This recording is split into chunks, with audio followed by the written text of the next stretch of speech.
Buenas noches, profesor. El día de hoy, pues, mi compañero y yo vamos a exponerle o presentarle nuestro trabajo del primer sprint. Nuestro trabajo se titula, pues, la predicción de la extracción de la información en modelos de lenguaje de gran tamaño cuantizados mediante generación aumentada por recuperación. Los autores son mi compañero Ríos Cachai Sebastián y quien les habla, Bien Leiva Sebastián. Sí. Siguiente, profesor. Ya, bueno, en cuanto a la problemática, es pues que pues los modelos de lenguaje de gran tamaño cuantizados pues tienen limitaciones que son inherentes pues a su capacidad y comprensión y generación de texto debido a su tamaño reducido, ¿no? Y aunque ofrecen pues eficiencia en entornos con recursos tecnológicos limitados, su desempeño en cuanto a la precisión de la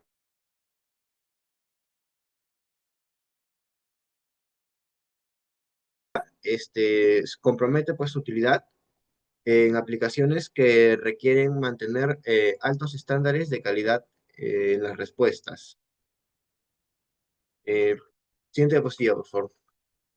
En cuanto al objetivo general, es integrar la regeneración aumentada por recuperación como una estrategia para mejorar la precisión de la extracción de información en modelos de lenguaje de gran tamaño cuantizados, buscando que el modelo sea capaz de mantener pues, niveles aceptables de precisión.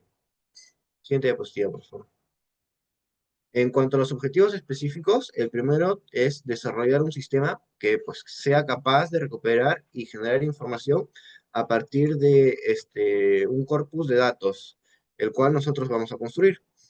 El segundo objetivo es el desarrollar pues, el frontend que permita pues, a los usuarios interactuar con ese asistente y hacerle las preguntas que sean necesarias. En cuanto al tercero, es integración de una base de datos vectorial que nos permita almacenar y recuperar documentos relevantes, ¿no? Para responder a las preguntas de los usuarios. Y como último es el desarrollo pues, de backend, que nos permite pues, gestionar consultas al modelo, recuperación de la documentación y la generación de respuestas. Siguiente. Bueno, le paso con mi compañero. Bien, en cuanto al Sprint 1 y sus actividades fueron las siguientes. Primero se inició con lo que es obviamente la búsqueda y la selección de un modelo que sea el más adecuado a nuestro caso, sobre todo para la experimentación con el RAG. Y el modelo que terminamos escogiendo fue Llama 3.2 en 3 billones de parámetros que corre a través del motor de OLLAMA, quien lo cuantiza, bueno, lo cuantiza a 4 bits, o sea, en Q4. Y así es como trabaja. ¿Por qué el Llama 3.2 en 3 billones de parámetros? Porque es bastante eficiente y algo que es mucho, algo que nos llamó bastante la atención es que tiene soporte multilingua bastante eficiente. Es, frente a otros modelos, es el más rápido que existe en ese apartado. Y entonces es por eso que queríamos justamente escogimos este por lo de la experimentación con el RAG, ya que en nuestro caso, pues obviamente va a tener que comunicarse en español. Eh, bueno, luego obviamente la siguiente actividad sería pues descargar el modelo que a través de Llama se hace simplemente un pool de ese modelo que es el Llama 3.2 en 3 billones de parámetros. Y bueno, se inició con la construcción de lo que es el pipeline de recuperación aumentada de conocimiento, ¿no? Todo el paso a paso que va a ser eh, justamente el RAG, que se hizo en FastAPI y con las librerías de LangChain. Luego de eso se pasó a configurar justamente la persistencia de la base de datos vectorial, ¿no? Que es donde se le va a almacenar todos los embeddings que vienen a ser los documentos indexados y también pues nos serviría justamente luego posteriormente para la búsqueda, obtener la información por parte del retriever. Luego viene pues la integración de los módulos de backend, ¿no? Que ya es la integración justamente o la comunicación de los diferentes módulos que existen, que tenemos la exposición de las APIs, tenemos lo que es el RAG, tenemos lo que es el autenticador, o sea, hay un validador, perdón, también para en cuanto a las conexiones o las peticiones hacia el back o la API, y todo se comunicó. Luego pues viene justamente la implementación de la API, que es ya la última parte de toda esta integración, que es la exposición de los endpoints para la comunicación con el frontend posteriormente. Luego vinieron las pruebas con Postman, que simplemente se hacía apuntando a las rutas expuestas en los endpoints. Teníamos dos al inicio, teníamos la de registrar un usuario y la de chat. Y finalmente, pues el desarrollo ya como tal de la primera versión de lo que es nuestro frontend. Ahora de manera rápida voy a ir mostrando justamente las evidencias de estas actividades que he mencionado. Aquí podemos visualizar lo que es el puleo y el correr el modelo localmente. Esto es simplemente con Olama. Ya bueno, aquí viene lo que es la construcción, como está mencionando, del backend. Eso es la variable de entorno. Aquí es lo de la configuración, que es justamente donde se carga los datos que hemos definido en la variable de entorno. Aquí tenemos el app.py, que es donde corre todo, técnicamente, es la principal, o el main, mejor dicho. Luego tenemos un CRUD, que bueno, ese CRUD es únicamente para la interacción, perdón, con la base de datos relacional, no con la vectorial, no nos confundamos. Esto es para la persistencia de los datos en cuanto a los usuarios y mensajes también, las conversaciones y demás. Luego aquí ya viene el RAG o el pipeline del RAG. Esto es el autenticador que les estaba mencionando, que al inicio funcionaba solamente para register, o sea, para poder registrar usuarios y exponer esa ruta. Luego tenemos lo que es el chat.py, que es ya la ruta, donde, perdón, donde se expone la ruta del chat y donde hace la invocación al retrieval, al pipeline del RAS como tal y da la respuesta también. Luego está lo del db.py, que es únicamente la utilización del engine DB, o sea, el motor de la base de datos, para su comunicación con ella. Luego tenemos los esquemas, aquí se define justamente lo que hemos definido en la base de datos. Bueno, aquí se trae al backend, se menciona justamente qué es lo que tiene esa base de datos, las tablas, sus columnas y sus relaciones también. Bueno, esas son las pruebas que hicimos con Postman en la primera parte, en la primera fase del Sprint uno, fue justamente, era sin el frontend, por eso fue con Postman. A través del chat se le daba la petición siempre que exponía este Fast API, era que esperaba un user ID y ese user ID también tenía que enviar un prompt, que es un string nada más. Entonces ahí le damos el ID del usuario, el prompt y nos lleva a poder hacer la invocación al RAG y lo demás y nos da una respuesta. Aquí es lo como podemos ver, ¿no? Ahora ya, esto de aquí es ya la segunda parte o la segunda fase del Sprint 1, que es la creación o el desarrollo del frontend, que viene acompañado también por su propia integración. Esta es la modificación de chat.py. Aquí, bueno, aquí no se ve mucho todavía, pero más adelante viene lo que sí se modificó o lo nuevo, ¿no? Que hay aquí, que es las rutas post que tenemos, que ahora tenemos la post de message y tenemos lo que es los getters para las conversaciones y poder mostrarlo justamente en el frontend. Y también el contenido de una sola conversación, que no se ve, está acá recortado. Uy, me salté. Bueno, no importa. Eh, Aquí tenemos, esto ya es lo que es el frontend como tal. Aquí esta es la parte del script que, bueno, aquí está para móvil y lo demás. Esto es para justamente la validación, iniciar una nueva conversación, los datos, el paquete de datos que se envía o el data load que se envía, la función de enviar, demás. Bueno, esto es la clase simplemente de CSS para darle solamente estilos. Y esta es la vista de login. Lo que vimos anteriormente fue la vista de chat. Esta es ya la vista de login register, que es para justamente también interactuar con lo que es la creación o el logueo correspondiente de un usuario. Eh, Bastante sencillo también, se divide simplemente por un view if y un view else, que en base al modo, si está en login o si está en register, se mostrará el formulario para registrarse, si no, se mostrará las cajas de texto para tú loguear, ¿no? Poner tu contraseña, tu usuario y tu contraseña, tu email y tu contraseña. Los scripts correspondientes también para manejar justamente esto del login y demás, el registro también, y bueno. En cuanto a conclusiones, pues justamente se configuró exitosamente lo que es el pipeline del RAG. Por generación aumenta. Ah, me estoy saltando. Vamos a mostrarle para justamente validar estas conclusiones. Voy a mostrar rápidamente lo que es aquí el back. Aquí estamos en el proyecto como tal. Voy a eliminar esta que es la carpeta de la persistencia, el directorio de persistencia de ChromaDB.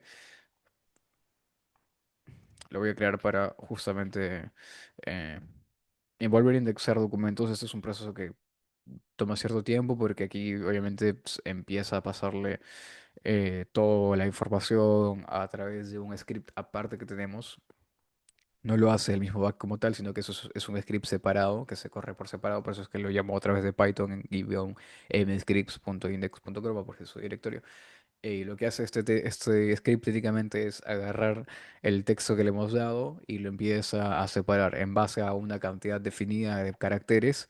Y también está el solapamiento de los chunks. Y empieza a generarme los chunks. Y estos chunks luego con el Olama Embeddings, que es algo reservado también de Olama para justamente invocar al embedding del modelo del Lama 3.2, empieza pues justamente a indexar estos documentos en Chroma de que es como nos damos cuenta que mientras vamos cargando y explicando un poco eso, aquí se inicializa el embedding, se define mejor dicho el embedding, aquí está el splitter, que es justamente que se encarga de separar por cierta cantidad de caracteres y el solapamiento que va a tener cada chunk, o sea, para que no pierda ese contexto, ¿no? Entre un chunk que tiene 1000 caracteres. El segundo chunk va a tener un solapamiento de 200. Esto quiere decir que, como decía, el primer chunk es de 1 a 1000, el segundo vendría a ser eh, desde el 800 algo hasta pues lo que le siga, ¿no? De otros 1000, que sería, no me sale el cálculo ahorita, pero es para que se mantenga como unido, no es como una especie de cadena entre cada chunk. Luego, bueno, es la carga de documentos. Aquí se hace para PDF y TXT. Esto tuvimos un problema después. Ahorita no se está usando, no se está cargando ni un PDF. Aparentemente hay un problema con documentos PDF que son simplemente escaneos o que no son OCR y no se puede reconocer o no se puede indexar esos documentos. Entonces, lo que hicimos fue directamente que en la carpeta data, que es donde se llama los documentos o se almacenan los documentos, le hemos pasado todo lo que teníamos, la información de PDFs a un solo DXT. Eh, bueno, y luego aquí ya se empieza a ir cargando justamente los archivos, o mejor dicho, los chunks generados, y se indexa en el directorio en el directorio de persistencia de Chroma. Eh, Seguimos esperando a que termine de indexar. Vamos a mostrar los monitores el monitor de los recursos del sistema, que vamos a ver que en efecto está trabajando porque el consumo de CPU se ha disparado hasta aproximadamente un 70-80%, oscila entre ese porcentaje y la cantidad de memoria RAM también ha aumentado bastante. Está en 11 gigabytes. Entonces, ahorita está trabajando el modelo para indexar toda esa información, que es un montón de caracteres. Exactamente, no lo tengo aquí.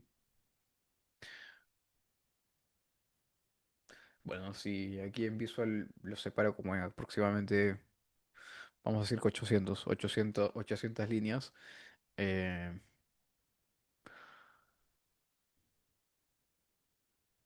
Serán como entre 80.000 o no, como 60.000 más o menos caracteres.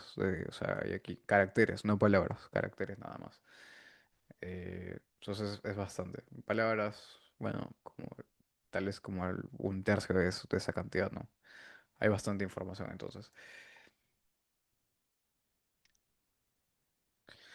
Bueno, como podemos ver ya se ha cargado, entonces ahora vamos ahora sí a correr propiamente el proyecto del back y también vamos a lo que es el front, que aquí eso lo hemos trabajado en Vue 3.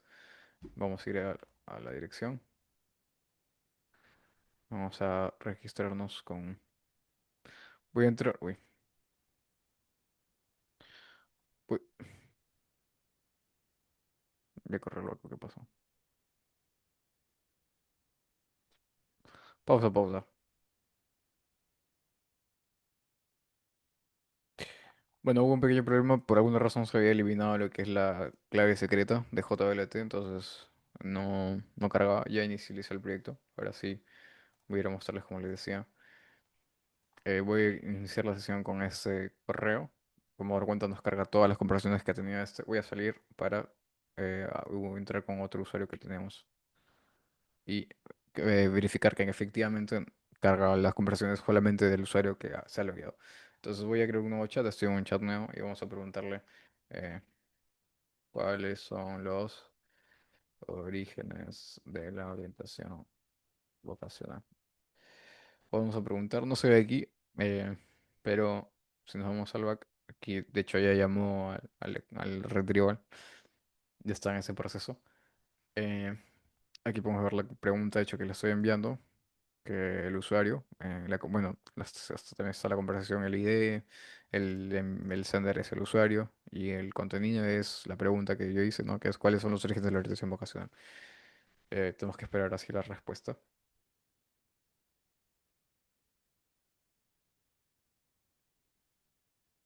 Y si validamos también con lo que estábamos haciendo hace rato, por ejemplo, monitorizando el sistema, nuevamente podemos ver que se ha disparado el uso de CPU porque está trabajando el motor para dar una respuesta.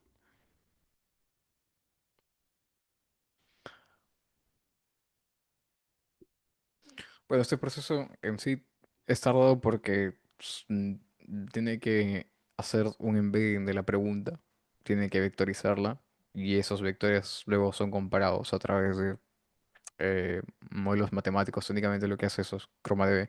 De hecho, por defecto lo hace por el euclidiano al cuadrado. Esa es la forma en cómo lo busca. Eh, la, las co- la- las cercanías semánticas y empieza ya retornó.